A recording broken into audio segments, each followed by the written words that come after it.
Elias. Ito ang sinasabi ng Panginoon na siyang gumawa ng landas upang may maraanan sa gitna ng dagat. Sa kapangyarihan niya ay kanyang inupit ang malaking hukbo. Nilipon niya ang kanilang mga kabayo at ang mga karwaheng winasak. Sila'y nakabuwal at di na nakabangon. Parang isang ilaw na namatay ang minas.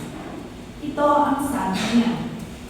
Ang mga nangyari noong unang panahon, ilibing sa limot, limutin na ngayon.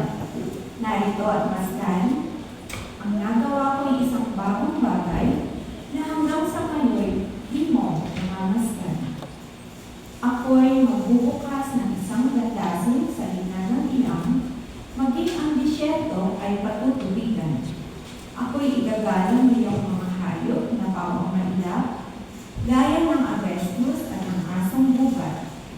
Ang dahilan nito, sa disyerto ako'y nagpabukal ng saganang tubig, para may mainom ang aking hinirang. Sila'y nilalang ko at ang aking hinirang upang ako'y kanilang papulihan.